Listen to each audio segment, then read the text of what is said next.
పుష్యమాసం వచ్చింది. గిరిజన గూడాల్లో సందడి మొదలైంది. ఒకవైపు జంగూబాయ్, మరోవైపు నాగోబా, ఇంకోవైపు ఖాందేవ్ జాతరకు సర్వం సిద్ధం చేశారు ఆదివాసీలు. ఏజెన్సీలో ఆదివాసీల జాతరల సందడిపై ఎన్టీవీ రిపోర్ట్. ఉమ్మడి ఆదిలాబాద్ జిల్లాలో గిరిజన పండుగల సందడి మొదలైంది. పుష్యమాసం కావడంతో గోండ్, కొలం, తోటి, పర్దాన్, ఆంద్, కోయ తెగలకు చెందిన ఆదివాసీలు జాతరలు నిర్వహిస్తున్నారు. ప్రపంచంలోనే అతిపెద్ద గిరిజన జాతరల్లో ఒకటైన నాగోబా ఈ నెలలోనే జరుగుతుంది. సర్పజాతిని పూజించడమే ఆ పండుగ ప్రత్యేకత. నెలవంకను చూసినప్పటి నుంచి నాగోబా పూజలు ప్రారంభమవుతాయి. మురాడి వద్ద సమావేశమై ప్రచార రథం, పాదయాత్ర, జాతర తేదీలను నిర్ణయిస్తారు. మహాపూజకు నెల రోజుల ముందే ఈ సందడి మొదలవుతుంది. ఆదిలాబాద్ జిల్లా ఇంద్రవెల్లి మండలం కేస్లాపూర్లో నాగోబా పూజల్లో నిమగ్నమయ్యారు మేస్త్రం వంశీయులు. ఇప్పటికే 7 రోజుల పాటు ప్రచార రథం గ్రామాల్లో తిరిగింది. ఈ నెల 10న పవిత్ర గంగాజల పాదయాత్ర ప్రారంభమైంది. మంచిర్యాల జిల్లా జన్నారం మండలం కలమడుగులోని హస్తినమడుగుకు చేరుకుని గోదావరిలో పవిత్ర గంగాజలం సేకరిస్తారు.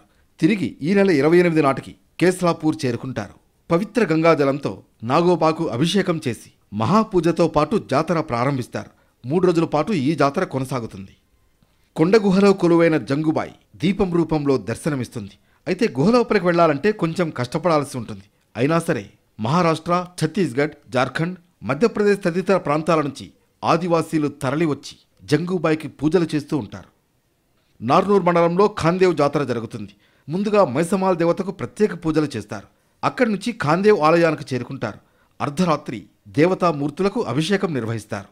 ఆదివాసీ సమాజం మరి విగ్రహారాధన కాకుండా ప్రకృతి ఆరాధన అనేది మొదటి నుంచి కూడా ఉంది. ఇప్పుడు మేడారంలో వెళ్తే కూడా మరి ప్రకృతి రూపాన్ని ఒక చెట్టు రూపంలో దేవులను పూజిస్తూ ఉంటారు. ఇక్కడ కేశలాపురం వస్తే కూడా నాగదేవతలు పూజిస్తూ ఉంటారు. ఇక్కడికి వస్తే జంగుబాయిని పూజిస్తూ ఉంటారు.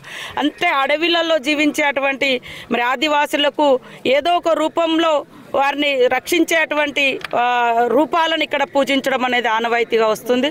సో జంగుబాయ్ తల్లిని దర్శించుకోవడం అనేది ఒక చీకటి గుహలో వెలుగు ఎట్లయితే ఉంటుందో చీకటి జీవితాల్లో వెలుతురు నింపే విధంగా ఆ తల్లి యొక్క దీవెనలు మా అందరి మీద, మీ అందరి మీద, మన సమాజం మీద ఉండాలని కోరుకుంటా ఉన్నాం. ఈ నెల 31న నాగోబా జాతర ముగిశాక ఉట్నూరు మండలం శ్యాంపూర్లో బుడిందేవ్ జాతర మొదలవుతుంది. అది ముగిసిన తర్వాత సిర్పూర్ మండల కేంద్రంలో మహాదేవ్ జాతర ప్రారంభమవుతుంది. అనంతరం ఆదిలాబాద్ జిల్లా బేల మండలంలోని సదల్దూర్లో బైరందేశ్, మహాదేవ్ ఆలయాల్లో సదల్పూర్ జాతర జరుగుతుంది. దీన్ని జంగి జాతరగా పిలుస్తూ ఉంటారు. ఇలా పుష్యమాసం వచ్చిందంటే చాలు ఆదివాసీల జాతరలతో ఏజెన్సీలో సందడి వాతావరణం నెలకొంటుంది.